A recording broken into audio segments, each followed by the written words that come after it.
Welcome back, Hello. everyone. I'm so excited to have a very special guest today.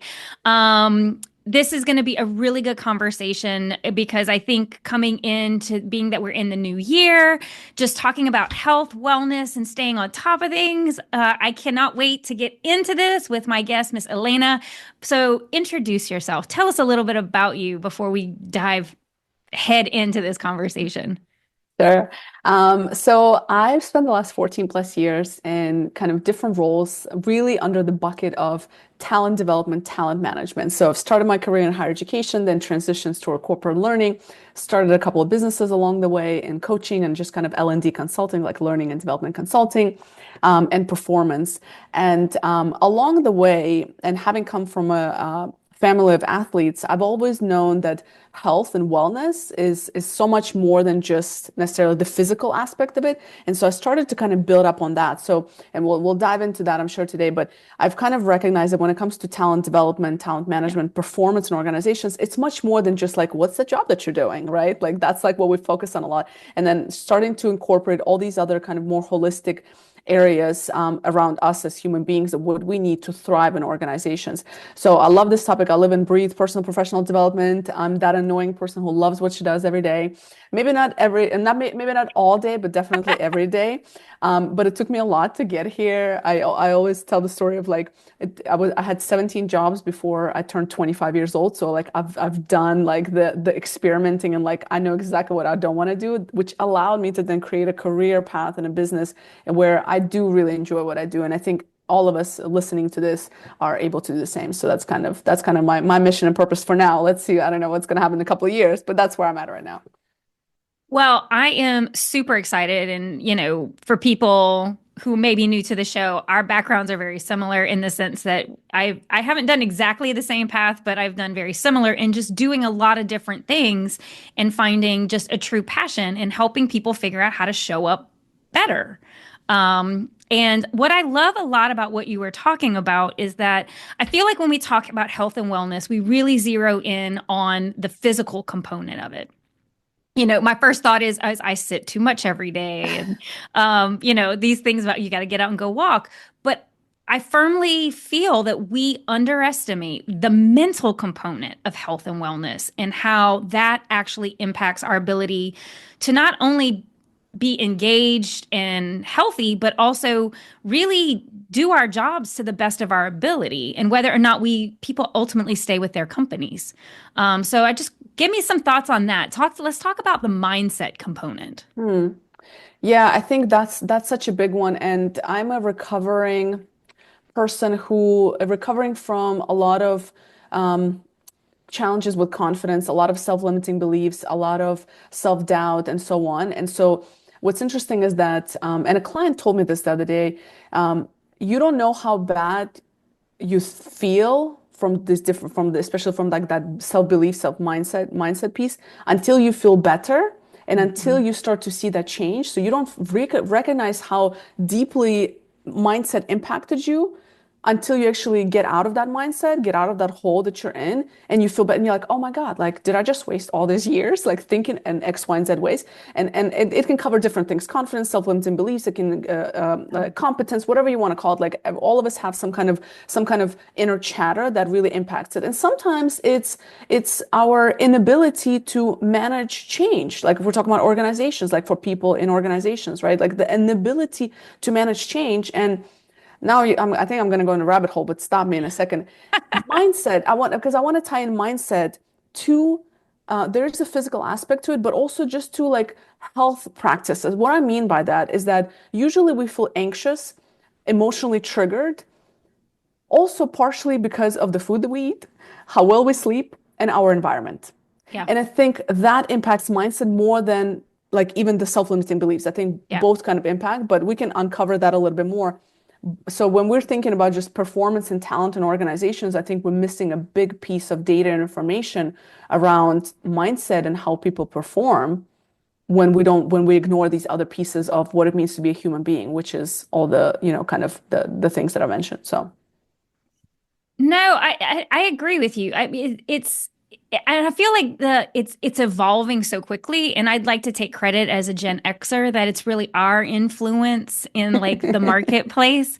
But this idea, like I feel like when I started my career some odd years ago, I'm older than I ever want to admit that I am. But when I remember when I first started, it was here's your job description. This is what you do. Go do your job. It's production, production, production. And nobody really cared if you were super happy or not. Like, I don't remember doing a lot of engagement surveys in the beginning of my career. It was more of you're getting compensated to do this. It's almost like that Mad Men clip. Like your pay is your reward for doing a job well done. And I Mhm. feel like we have shifted very within just a couple of decades significantly to really focusing in on a healthy to be a successful company, a truly productive company, a sustainable company. We have to care about a lot more than just are people doing their jobs. We care about how they're doing, how they feel, how they're showing up, and like almost that holistic approach versus just the myopic approach. Mhm. But I like that you even tied diet into it. Because it's so true. Mhm. Like Yeah. because I used to, so back in the day, many years ago, I ran a half marathon. And it Nice. was a long time ago. It was something that a friend of mine and I came up with, and the next morning after the drinks wore off, I was too embarrassed to say I wasn't going to do it, so I did it. But what I would say is the thing I learned the most in that period of time, and again, it kind of almost ties to your athleticism, your family being athletes, was that experience taught me that your body is like an engine, and what you put in definitely affects what comes out in the sense of energy product, like how you're able to move and think. And I also learned that my mindset about what my body could do was also could be a very self-limiting factor. Because if I didn't think I could run that distance, there's no way I could have run the distance. Like you start to really understand the game that your mind plays in Mhm. how successful you can be. Again, like you talked about a recovering self-doubter, or how I think the other term that comes up a lot is imposter syndrome. Mhm. But the reality comes down to it is what you ingest versus your thoughts, who's around you, physically food has a huge factor in what you actually put out and how you show up in your world. Mm. You know what's interesting? Actually, I didn't tie the 2 points until you just said it out loud. But you mentioned you're a Gen X. I'm an elderly millennial, so I'm right there behind you. And We'll claim you. It's okay. I'll take some of the credit too. So we grew up in a very different time. So what I mean by that, we first of all, at that time, whoever you hung out with, like that's your example of what a career should be like the level of satisfaction. So like everybody was kind of living the same life, and you're like, no, I'm just doing my job, it's fine. And then since then, we obviously social media and access to information, all those things came out, and it's like, wait a minute, like now younger generations are growing up, even us looking, you're like, so there's a different way I can do this, and then there's also access to all these learnings online, all the access to just opportunities to learn and upskill yourself and educate yourself further versus just regular traditional institutions, universities we used to go to, right? Yeah. So I think that has definitely accelerated this change in the workforce that we see and how we associate what we do with kind of the works the companies that we work with because we start to see a different point of view. That's number one. I think another piece is going back to the diet aspect is that the food supply has just significantly went down down the hill, Yeah. since over the last 20 years or so. Yeah. So, just that, access to healthier foods is harder, it's more expensive, and so on. And it's depending on where you are and your income level and where you are on a social economic level, sometimes I mean, it's not even an option. I'll give you an example here locally. My boyfriend and I mean, I think it was like last year we were driving through a neighborhood in Maryland, and it was more like, a neighborhood of just more of like a low socioeconomic ladder. And you could see like on every corner, it was like fast food, a liquor store, a quick stop, like, junk kind of food store and so on. And there was like no healthy options in sight Yeah. versus you go to like a nicer part of DC and you have like your Whole Foods and you have this organic store and this Trader and that. Joe's and Trader Joe's and this like, and that. from farm to table, right? Type thing. So I think there is a larger, which I don't want to get into that, but I think there's a larger kind of systemic issue that we're dealing with, and it's just getting worse. So that's park that aside. I think what for sure we see is that we're more anxious and more uh, leading to that burnout because we also have so much information coming to our way, right? I Yeah. mean, I think statistically, I don't remember the exact number, but it's like huge number, like more than 60% of one that people, the first thing they do when they wake up is they're like on in front of their phones.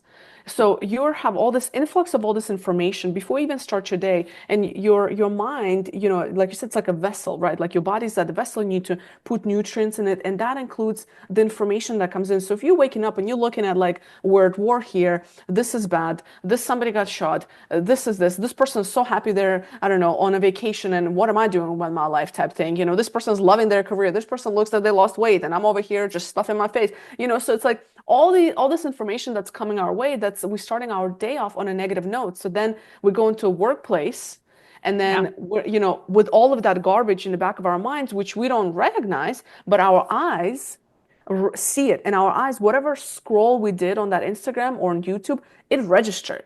Kimberly, it went Yes. somewhere. And it's probably just parked in the back of your head so that when something happens at work, it triggers a thought, and that thought comes from completely ridiculous thing that you might have watched that has nothing to do with you, but now we've internalized it. So it's like Yep. this whole like snowball effect. So I think to your point, like growing up, I think the way you and I grew up, like I mean, way before social media.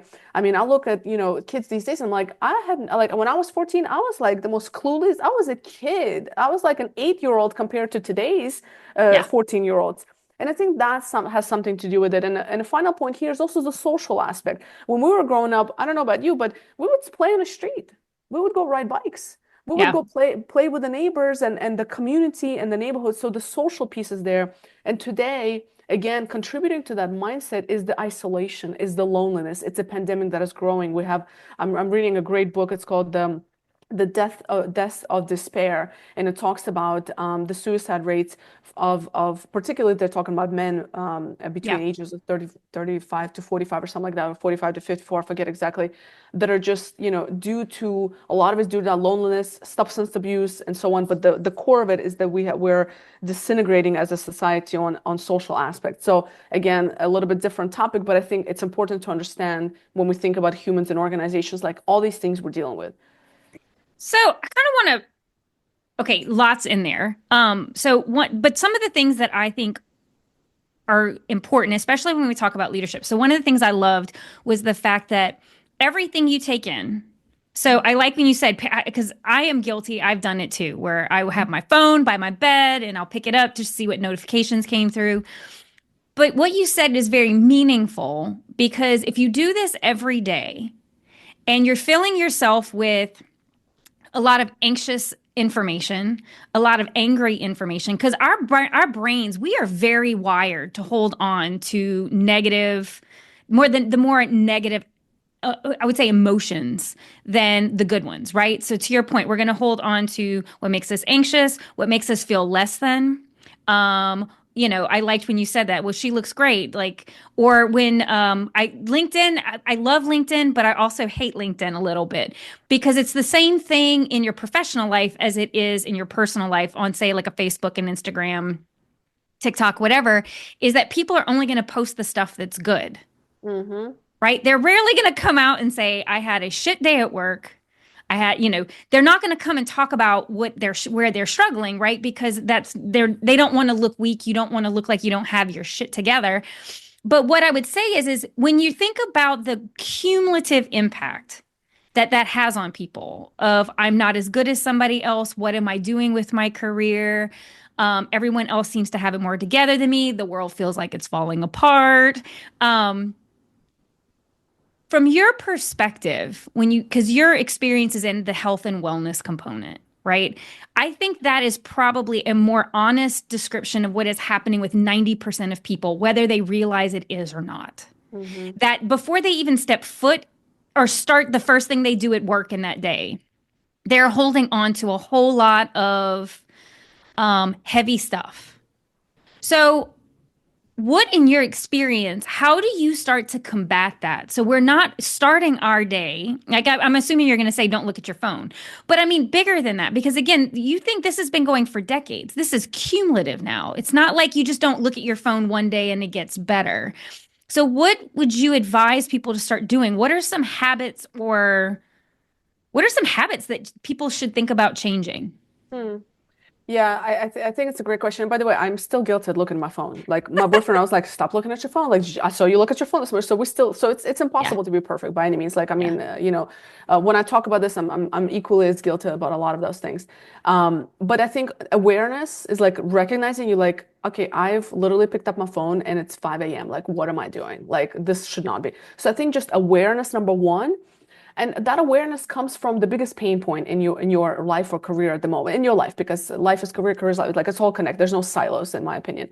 And so I think just Yeah. recognizing what is the biggest pain point, because you got to start somewhere, and it's impossible to tackle everything. It's I can tell you and like you should do this, and you should work out, and you should drink more water, and you should but it's like impossible. Like we're human beings. Like change is difficult.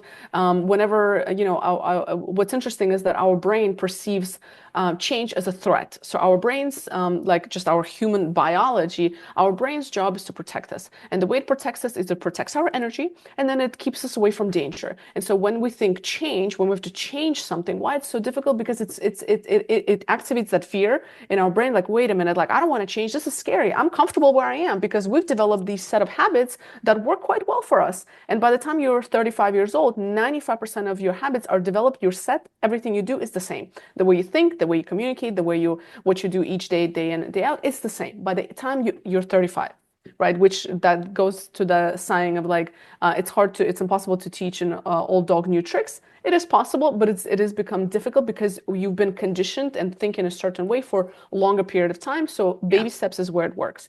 Awareness number one. You got to have the internal motivation to actually make a change, which is why I go back to the pain points, right? What in your life, in your career, for example, that's not working right now. Yeah. So, and looking at that, and then just looking at like, what are the behaviors and actions that you do each day that could be potentially impacting that? And so if we look at some of the basics, which I mean, my favorite part and what I see work a lot with clients is going back to the basics. And we miss those basics, which is the physical, the mindset, some of the things we're talking about, the social piece, the career fulfillment, and the nutrition. So if we just look at the basics, and we're just starting with health because it's everything. You can be, you can have a success. You can, I don't know how to explain, but you can have, I don't know, you can have all the money in the world, right? But if you're not healthy, none of that matters, right? Yeah. So I think something that I keep going back and forth and is the meditation piece, and because it allows to bring that awareness. I think that's the hardest part.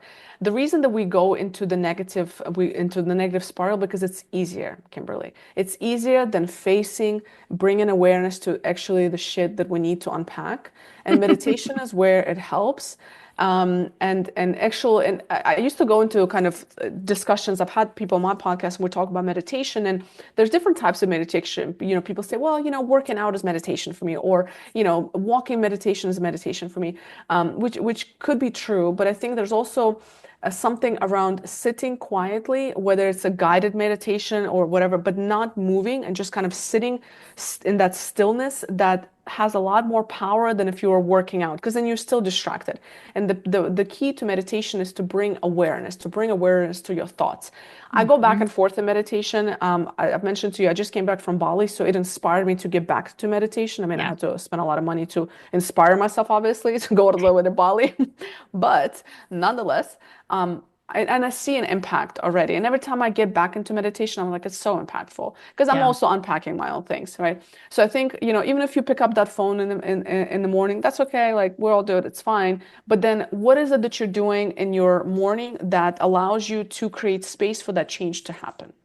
And Yeah. then meditation could be part of it. Maybe it's just going for a walk. Maybe it's just stretching your body. So whatever your habits are right now, start incorporating something different so that you start to rewire your brain to start your day on a more I don't know, pathway, so to say, Hmm. to do something different. That's the case. You have to change something. You have to do something different for something to Yeah. change. If you keep doing the same thing, if you don't create space for new habits and new routines, nothing will change, right? So I think number one, that's that. Um, I can spend hours on just the physical aspect, but I think just the two most important things I'll mention here is the sleep. Sleep is so important, and I know, of course, there's a lot of people who struggle with just certain, challenges where they can't sleep, medications, and so on. But I think, if you are to spend time anywhere, is your sleep, because that's where neuroplasticity happens. That's how when your brain rewires itself. That's when change happens. So whenever you are actually waking up and trying to implement those different new habits, that change actually solidifies when you sleep. So if you don't actually tie in habit creation with proper quality sleep, it's very difficult to make it sticky. So the way our brain rewires when we sleep, the way it rests, all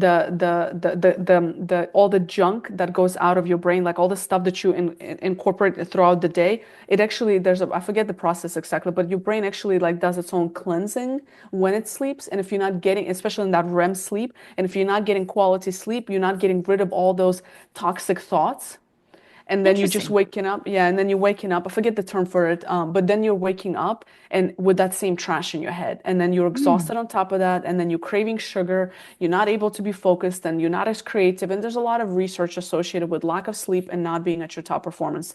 That's a fact for everybody. That's just pure science, right? So I think auditing your sleep is really, really important. And there's I think Dr. Matthew Walker, he's like the sleep guy. Looking into his research, I'm not an expert in it, but that's where I would start, right? And then just bring an awareness on to what needs to change. I'll pause here. Yeah, so a couple things. So for all my perimenopausal women out there, sleep is Mm-hmm. hard. Mm-hmm. But I think going back to what you're talking about is you have to be aware of what is happening with you and your body. So when you were talking, one of the things that I do, a tactic that I have, that if I feel that my anxiety levels are higher than they normally are, the first thing I do is I go into my phone and I set the parental controls on all my social media, like to very little. 30 minutes a day, that's it. And when I run out, I'm out. And I could go and give myself more time, but I don't. Mm. Because like so I force myself into change, like, but sometimes I don't notice it immediately. So like when you talk about what are you doing differently? Like for me, that's an example that if anybody wants to use, feel free to use it. But I find that the less I engage in stuff that maybe isn't helping me feel better about myself, or that is allowing me to spiral, or more importantly, distract me from what I need to focus on. So, because one of the things I have found, and I think this is universal, because I see it in young kids, I see it in old, like every generation, is that when we fill our lives full of social media and whatever it is, we are straight up distracting ourselves. I think we have become very uncomfortable with the idea of sitting alone with our thoughts. We have become very uncomfortable with the concept of boredom. Like it's almost this need to be entertained, or that, for some people, it's if I'm not engaging, then I'm missing out, almost like the FOMO syndrome. But I think the opposite is what needs to happen. The more you feel that, that's probably an indication you need to engage less. And because again, to meditate, the reason I have had some people be very resistant to the idea of even just sitting for 2 minutes is that they could not handle it, because they just were like, God, they could not handle the flow of thought that went through their minds. It made them feel crazy because they needed to be doing something. And I feel like that is a huge component to with wellness that we don't talk about is we fill our lives with a lot of stuff to distract us from what we really should be doing and what we really should be working on. Because, if I'm distracted by those things, then I don't have to deal with my own crap. Mm-hmm. And so that was my thought when I was thinking about that is I feel like a lot of this stuff is wonderful distraction. Mm-hmm. But I don't think it actually helps us be better and healthier humans at the end of it. I feel like it's entertainment, but we've taken it beyond entertainment into something that is creating like incredibly anxious, incredibly depressive, just beasts of doing and not really not really like just being, if that makes sense. Absolutely. And I think you mentioned something really important, and is this inability to be uncomfortable or like just like wanting to face ourselves. And when we're looking at social media, when we're staying busy, what we're doing is we're faking connection. It's like, oh, well, I don't, I'm good. Like, I read up on this and maybe and I looked at social media. So we felt like we connected with other people. We kind of lived through them, right? But you didn't really establish any connections with people. So we're not only are we uncomfortable with ourselves, but we're getting more uncomfortable being around other people. Like we're not even intentionally, even I mean, how many times you go to dinner? I mean, and you see people sitting around and just looking at their phones. We Yeah. forgot how to even connect with not with our just with ourselves, but also with each other. Because when we look at social media, we're like, oh, I see, oh, Kimberly is traveling, cool. I feel like I connected with her instead of like, hey, Kimberly, what's going on? Like, let's have a Tell me chat. about your trip. Tell me And about your like trip. actually having the conversation Egg. about the trip versus just liking, hearting Exactly. And feeling whatever like the you've photos engaged. on an app. Yeah, I Yeah. totally agree with you on that.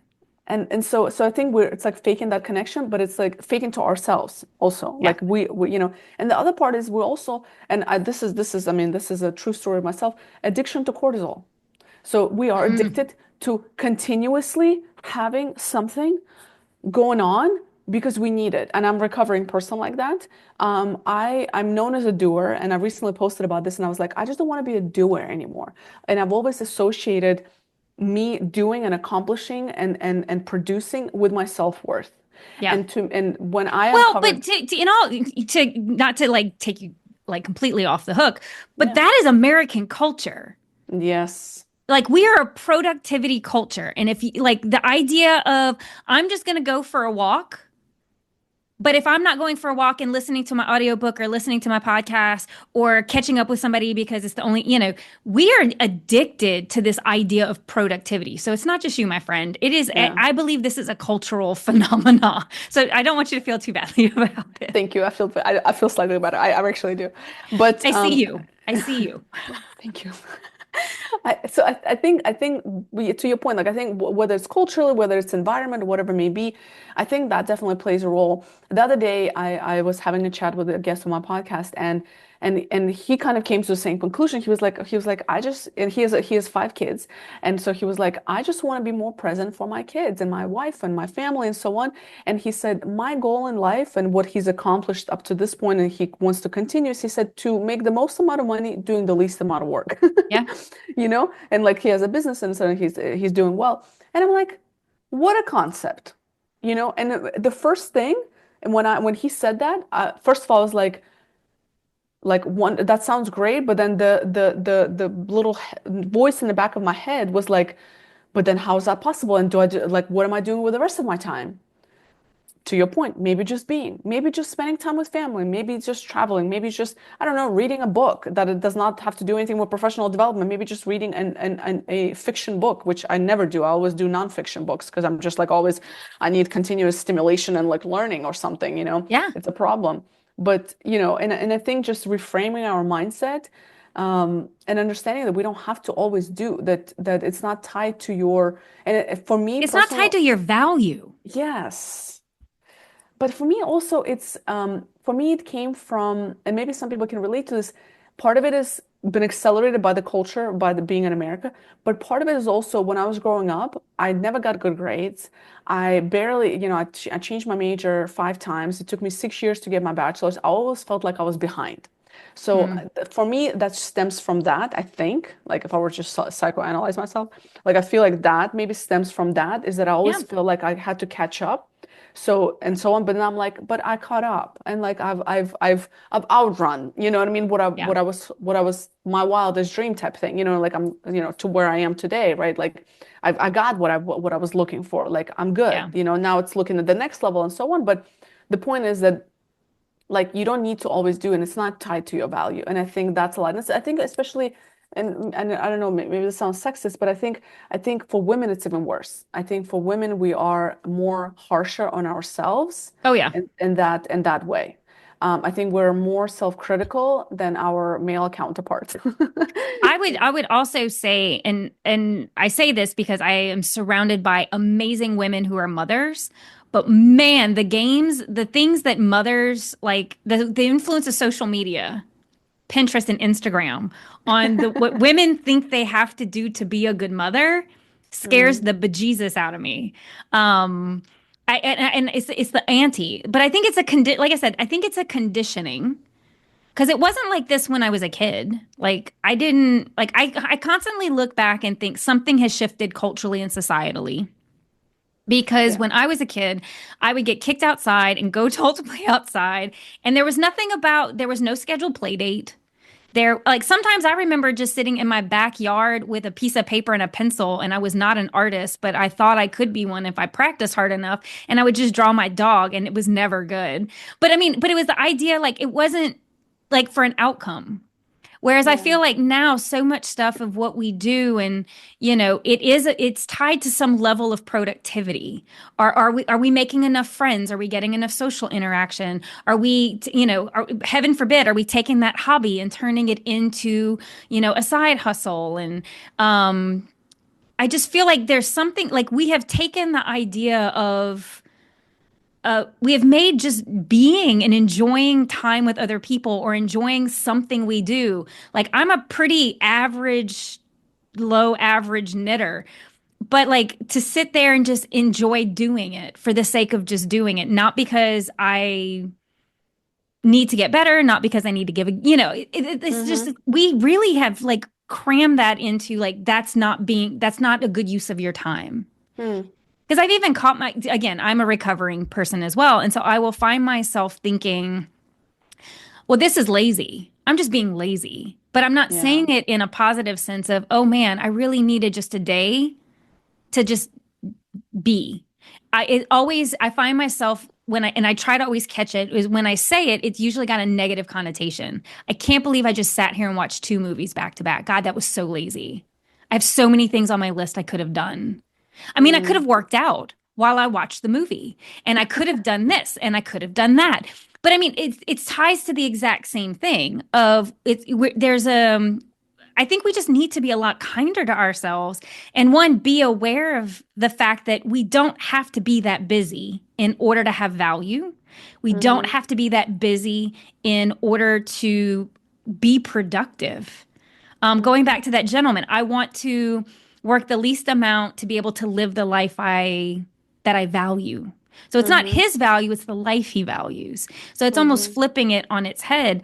I feel like that's where I'm trying to get to is like there's a life I value and how do I use the skills and the gifts that I have in order to create the life I value? And it doesn't matter how busy I am.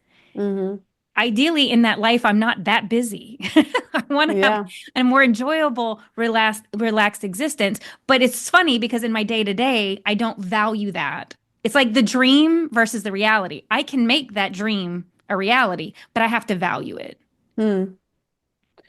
I think also, I think just for clarification purposes, I think it's important to point out that when you are at a stage where you can make, when you can create that lifestyle and not work as much, I think there still needs to be that you had to have certain experience, a certain hustle, and certain part of Yeah. your life. Like you got to get to that point because I don't want people listening and be like, oh, like no, like that person obviously he's able to do it because he has a set of skills that then allows him to produce less, Yeah. but then monetize more. So I think that's important to clarify. So I think there is a level of kind of work that you need to do in order to get there. But then when Fair. you get there, recognizing that you're there and you don't have to do at the same level, at the same speed, at the same busyness. I think when you're in your 20s, it's fair. Like, listen, hustle, do your thing, work, experiment, etc. But then Yep. like hopefully by the time you reach like mid 30s, you should be like, okay, I think I kind of got it, like maybe. And obviously life happens and sometimes it's a roller coaster and it is what it is. But generally speaking, you would hopefully you're kind of in a little bit more stable environment. And something I heard of, I can't even give credit, I forget who it was, but I think a number of people talk about is to not feel guilty about watching that Netflix, scheduling it. Scheduling the Saturday, I'm not going to do anything. Yeah. Saturday, I'm not going to do anything. I'm not going to feel guilty about it because I scheduled that time in and I'm not going to think about my to-do list. I'm not going to think about the things that I should be doing. I'm not going to think about working out. I'm not going to think about eating healthy today. I'm just going to my cheat day from all sides. And just scheduling that in, I think will quiet down that self-critic in our heads. That works for me at least. Well, and what I like about that though is it's a step process to helping you. So if you become aware, like I just mentioned, that these are the thoughts that will play out in your head, and then to prevent the spiral of like feeling badly about yourself, which is just ridiculous.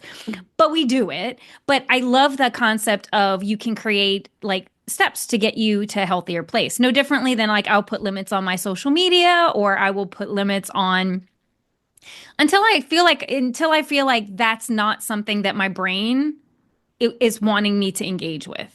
Hmm. You know what I mean? I think Yeah. that's fascinating. Well, I just want to say this has been a very fun conversation. I'm loving this. But I want to be respectful of your time. So for all of our listeners out there, when we think about health and wellness, and I know we've talked a great deal about mindset today and just kind of the mental component about showing up as a healthier you, what would be maybe your final thought or a key takeaway for our listeners as they navigate their day-to-day challenges in existence?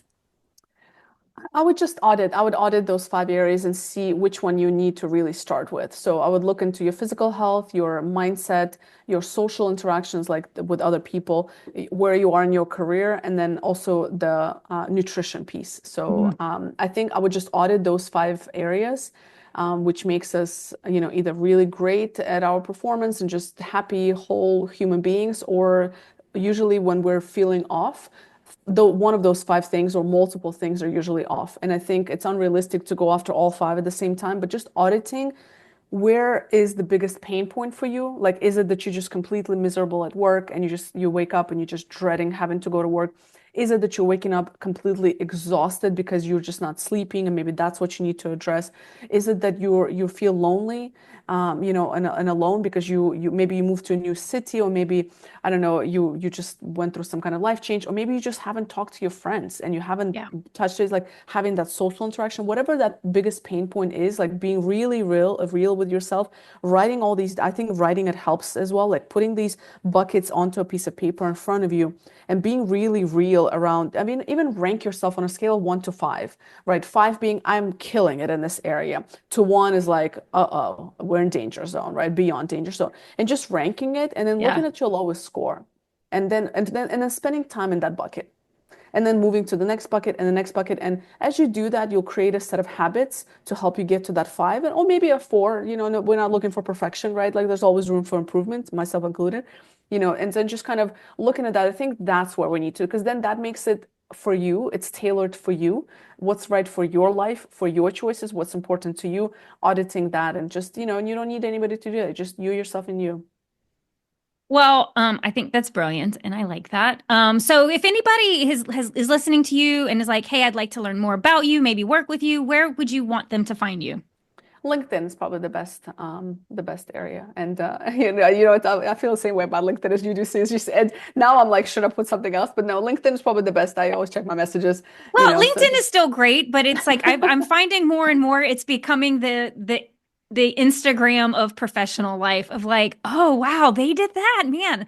It's on my bucket list too. And like, I'm like, yeah. again, you can't compare yourself to someone else's journey. If that would be Hmm. my final thought for this is stick with yourself. Pay attention to your own path. But just thank you so much. And we will have your contact information, everything in the show notes. Just thank you so much for joining me today. And, who knows, might have you back again. We'll talk about some more fun stuff. Thank you.